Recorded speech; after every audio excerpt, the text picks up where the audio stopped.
Live from downtown Detroit, Local 4 News at 11 starts now. It has been a controversial issue in Dearborn, and tonight the school district is addressing what it plans to do with several books deemed inappropriate by some parents. Glad you're with us at 11. This all started over the summer when a parent challenged some books found in school libraries, most of them LGBTQ themed. Well, that led to a heated school board meeting last month that was attended by more than 600 people. Pamela Osborne is live in Dearborn with the action the district is taking. Pam. So we finally have the results of this internal review, but not everyone was satisfied with the results of that review. Some of the parents who wanted to see those 6 books removed off of school shelves, well, they actually filed a lawsuit tonight against the district. Dearborn Public School of Education, you guys have been served with a notice of claim and intent to sue by attorney Wesley. Parents and community members continuing to challenge the district on this matter. An internal review conducted by media specialists resulted in the following actions. The Lovely Bones will remain on shelves at high school. Eleanor and Park will be pulled from middle schools but will be available to high schoolers. Push, as well as Red, White, and Royal Blue, were both deemed inappropriate and will be removed from high school and middle schools. A decision has not yet been made on All Boys Aren't Blue and This Book is Gay. As we've reported, the school board is not part of this process of determining which books go on library shelves. Here's the district's position on things. If we just arbitrarily walked through a library based on a title and started pulling books off the shelf, that would be wrong to do. Just as it is wrong if there is inappropriate material in the libraries as well.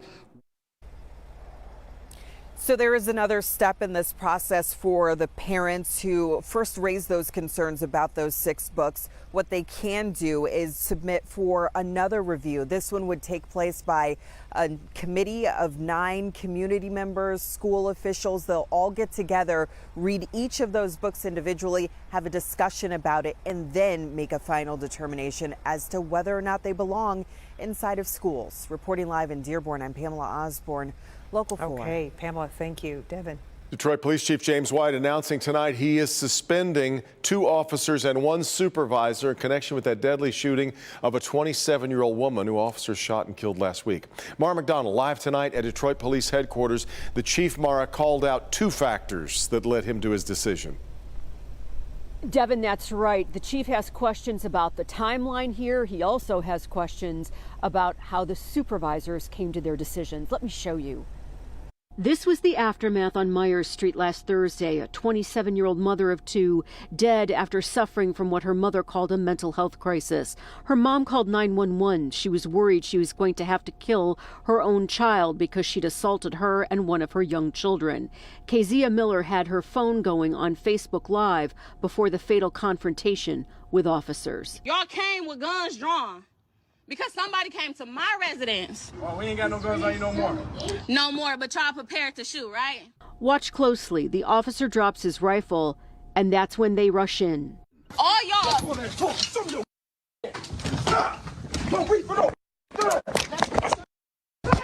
Miller would not survive the encounter, shot dead by officers.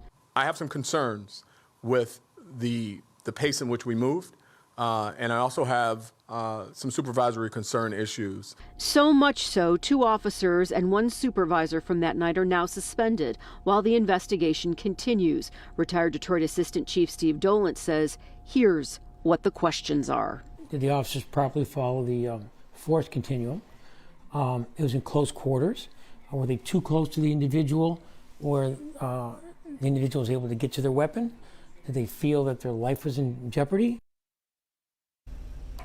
Back here live, and Dolan says this is the biggie. And what was the experience level of the supervisors on the scene?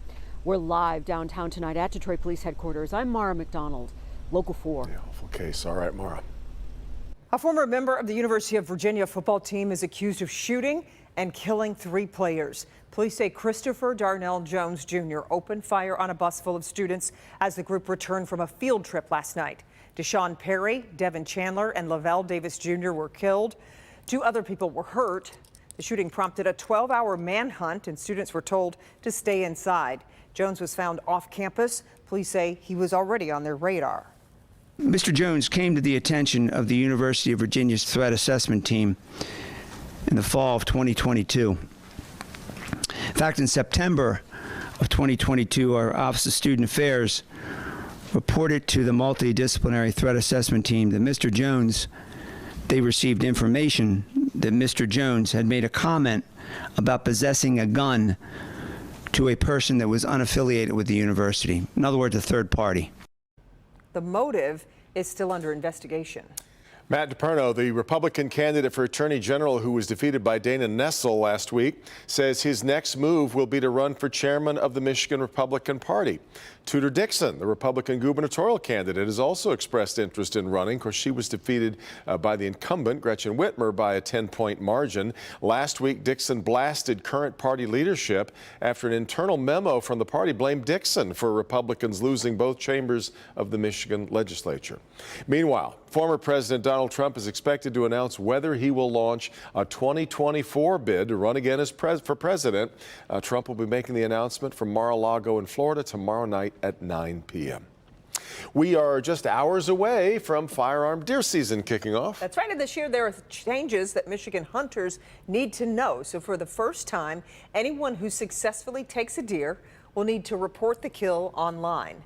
That harvest report must be made within 72 hours. We posted a link to more information on how to fill out those reports. Just go to clickondetroit.com. The firearm deer season runs through November 30th. And a chilly start for that. We've had a warm November. That will not be the case tomorrow morning. Yeah, let's check in with Kim Adams on what hunters should be expecting as they head out tomorrow, Kim. Well, as most hunters know, weather does play a very significant role in hunting season. So we do have the forecast for tomorrow morning. If you're hunting close to Detroit, maybe out in Howell or some of the outer lying areas, it will be mostly cloudy, about 31 degrees. I know the sunrise is important to you. That's at 7:24. Moon phase, waning gibbous. If there's any other weather information that if you're a hunter and you'd like to know as far as barometric pressure, the winds, all of them play into tracking deer and deer movement, you can always contact me here at the station. I'll give you more details on that. But for everyone else, we are watching the possibility for a little bit of snow. If you're thinking about wanting to track deer and you want the snow on the ground, you're going to have to head pretty far to the north and west, and then also into parts of northern lower Michigan, which is where I'm sure a lot of you are headed. Here in Metro Detroit, a lot of what falls will come down as rain, but also mixed in with some light snow showers as well. Our high temperature tomorrow reaches 40 degrees, but it is going to be cold throughout the next week. Friday's high only 31. Also for Saturday, Sunday, we barely make it to freezing. I'll have more on the forecast and what we're expecting tomorrow morning for your morning commute coming up in a few minutes.